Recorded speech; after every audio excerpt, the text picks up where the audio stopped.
Hello everyone, आप सभी को करण एकेडमी में स्वागत है। बच्चों, आज हम लोग चैप्टर नंबर 4 एनसीईआरटी कार्बन एवं उसके यौगिक के परिचय के बारे में हम यहाँ समझेंगे। मैं इसीलिए एक परिचय के वीडियो बना रहा हूँ क्योंकि मैं आपको बताना चाहता हूँ कार्बन कौन है, कार्बन क्यों ज़रूरत है, कार्बन का चैप्टर क्यों बना, इसमें आप इसके बारे में जानेंगे। इसके बाद मैं फिर इसका जो भी एनसीईआरटी में इसके बाद का आपका टॉपिक होगा उसको कवर करूँगा। तो सबसे पहले आप कार्बन के बारे में परिचित हुए। कार्बन क्या है, कार्बन क्यों, कार्बन कैसे काम करता है, कैसे रिएक्शन करता है, सब के बारे में आप जानकारी जानोगे। तो आप पूरे वीडियो को डिटेल से देखना, समझने की कोशिश करना। इसका नेक्स्ट वीडियो का भी आप लोग ज़रूर देखना। चलिए हम शुरू करते हैं क्या कि कार्बन और उसके यौगिक के बारे में पढ़ना। ठीक है, आज हम लोग जान रहे हैं क्या कार्बन के बारे में। सबसे पहली बात जो है ना, हमारा जो चैप्टर का नेम है, इस चैप्टर में आपको एक तो लिख दिया गया कार्बन। ठीक है, यानी कार्बन के बारे में पढ़ना है और उसके यौगिक, कार्बन से मिलकर बने हुए यौगिक के बारे में आपको पढ़ना है। ये तो आप पार्ट से क्लियर हो गया, पार्ट के नाम से। देखो, कार्बन का जो संकेत होता है ना, संकेत आप सबको मालूम होगा कि कार्बन का जो संकेत होता है वो आप लोग सी लिखते हो। ठीक है, कार्बन को सी लिखते हो और इसमें यदि आप इस कार्बन के इलेक्ट्रॉन, प्रोटॉन और न्यूट्रॉन के बारे में आप जानकारी रखना चाहोगे तो इसमें भाई 6 प्रोटॉन पाया जाता है और इसमें मास नंबर जो होता है वो 12 होता है। इसीलिए किसी को भी जब भी आप लिखते हो कोई भी तत्व को तो उसको इस तरह लिखा जाता है। ये जो हमें दिखाता है वो प्रोटॉन की संख्या, यानी हम यहाँ कह सकते हैं परमाणु संख्या, और ऊपर में जो है ना ये हमारा, इसको हम द्रव्यमान संख्या यानी 12 से सूचित करते हैं।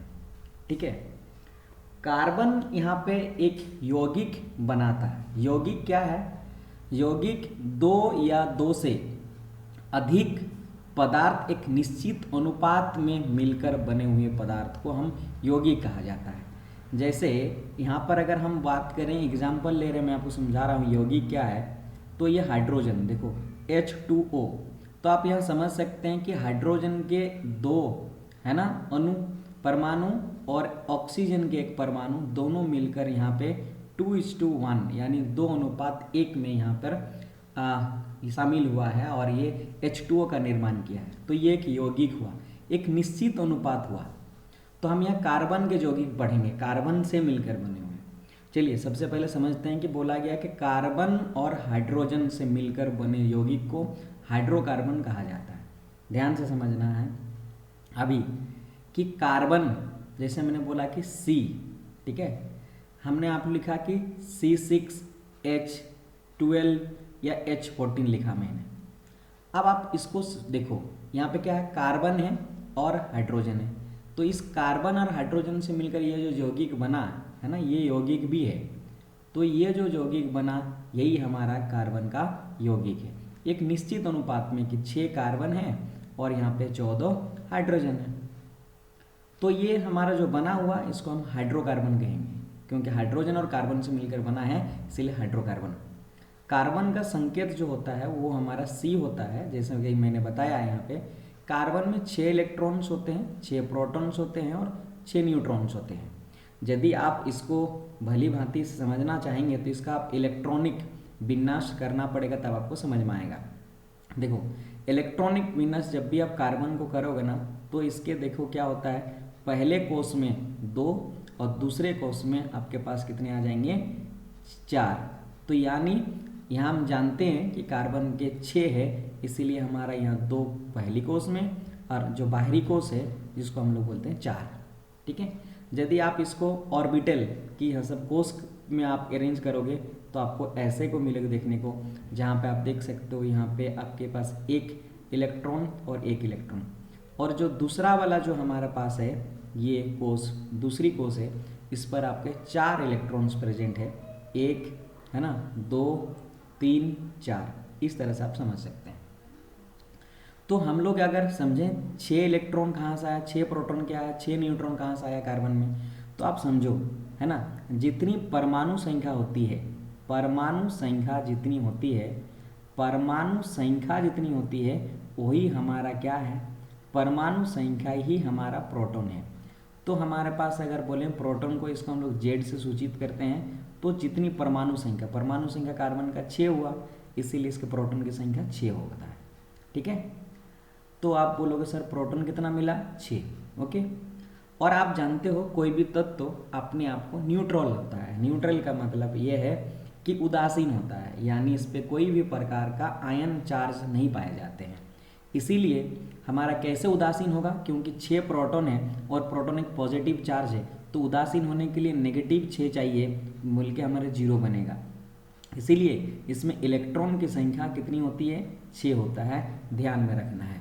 ठीक है, दूसरी बात, न्यूट्रॉन की संख्या अगर आप निकालना है तो आपको एक ये है कि हम यदि बोलें कि परमाणु द्रव्यमान जो होता है हमारा, ये फॉर्मूला आप जानते होंगे कि परमाणु द्रव्यमान क्या होता है।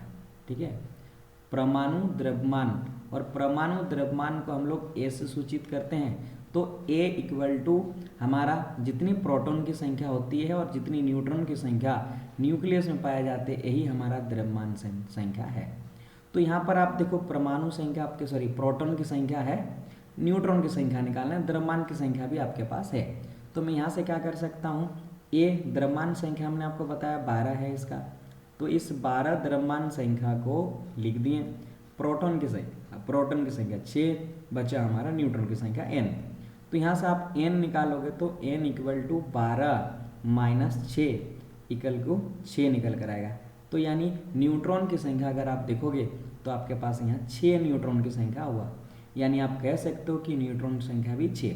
एक आप देख पा रहे हो यहाँ संयोग समझिए या जो भी समझें, 6 प्रोटॉन, 6 न्यूट्रॉन, 6 इलेक्ट्रॉन्स इसके पाए जाते हैं।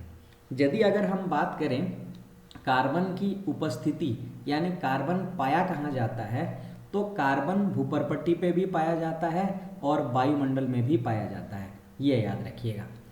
वायुमंडल में अगर बात कर लें कि वायुमंडल में कहाँ पाया जाएगा, तो आप सब जानते होंगे कि जो वायुमंडल होते हैं इसमें जो गैस है, इसमें हमारा क्या है, गैसों का मिश्रण है। आप सबको पता होगा कि ये गैसों का मिश्रण है, अकेले कोई गैस यहाँ पे नहीं है। हम लोग ऑक्सीजन की बात करते हैं, लेकिन कभी भी अकेले ये गैसों का मिश्रण, अकेले गैस नहीं, गैसों का मिश्रण है। तो ये जो गैसों का मिश्रण है ना, कौन कौन सी गैस है अगर आप बोलें तो आप सब जानते होंगे कि जो नाइट्रोजन की मात्रा है वो हमारा सबसे ज़्यादा वायुमंडल में पाया जाता है और 78% के करीब पाए जाते हैं। और जहाँ पर ऑक्सीजन की बात करें वो 21% के आसपास पाया जाता है। और बाकी जो गैस बचे हुए हैं ना हमारा, बाकी जो 1% हमारा बचा हुआ ना, इस 1% में कार्बन की अगर आप मात्रा देखें तो 0.03% की मात्रा पाया जाता है। तो एक यहाँ से आपको इम्पोर्टेंट बात निकल कर आ रही है कि वायुमंडल में कार्बन की संख्या कितनी होती है, कितनी पाया जाता है, कितनी मात्रा में पाया जाता है, तो आपका उत्तर ये होना चाहिए 0.03%। ठीक है, भूपर्पट्टी में भी पाया जाता है, जब जैसे आपका क्या होता है, भूस्खलन वगैरह जब होता है, या हमारा जब कोई ब्लास्ट वगैरह होता है हमारा किसी कारण, बस जब अंदर की हलचल होती पृथ्वी के अंदर में, तो वहाँ सब भी गैस निकलता है। वो जो गैस निकलता है ना, उसमें भी कार्बन होती है, और कार्बन की अगर मात्रा वहाँ पूछें तो 0.1% के आसपास यहाँ पे बनता है। ये बात भी आपको ध्यान में रखना है। तो ये हमारा कार्बन का एक सरल परिचय जो मैं आपके सामने रखा। जैसे ही हम अगले वीडियो लेके आऊँगा, हम आगे जाके पढ़ेंगे कि कार्बन में आबंध कैसे होते हैं, और बहुत ही इम्पोर्टेंट वहीं से शुरुआत होगी। तो हमारा क्या होगी, कार्बन में आबंध। क्लियर है, कार्बन में आबंध यानी कार्बन किस प्रकार बंधे हुए हैं, किस प्रकार का यहाँ पर बंध बनाएंगे, आबंध बनाएंगे यानी बॉन्ड बनाएंगे, जो हमको आगे जाके पढ़ना है। तो यहाँ पर हम आगे थोड़ा सा मैं आपको बता देता हूँ कि यहाँ पर ना हमारा कार्बन का आबंध के बारे में पढ़ेंगे, इसका स्ट्रक्चर पढ़ेंगे, बहुत सारे ऐसे मॉलिक्यूल्स का हम फॉर्मूला बनाना, स्ट्रक्चर बनाना आपको सिखाऊंगा। तो मैं आशा करता हूँ कि ये वीडियो आपको अच्छा लगा होगा। अगले वीडियो के लिए हमारे चैनल में बने रहने के लिए हमारे चैनल को सब्सक्राइब, लाइक और शेयर अपने दोस्तों के साथ भी करें। हमारा टारगेट है उन बच्चों को पढ़ाना, उन बच्चों को पहुंचाना हमारा वीडियोज जो बच्चे जहाँ कोचिंग नहीं पहुँच पाते हैं, जहाँ कोचिंग जा नहीं पाते हैं, या और मैंने इसीलिए हिंदी मीडियम को चुना ताकि यहाँ पे अच्छे अच्छे टीचर्स नहीं उपलब्ध होते हिंदी मीडियम में, मैक्सिमम आप लोग देखिए इंग्लिश मीडियम में होते हैं। इसीलिए मैंने हिंदी को चुना है और ये हिंदी आप तक मैं पहुँचाने की कोशिश करूँगा और इस बार बोर्ड में आपको सफलता अच्छे दिलाने में मेरे भूमिका कुछ मैं कंट्रीब्यूशन करने की कोशिश करूँगा। धन्यवाद।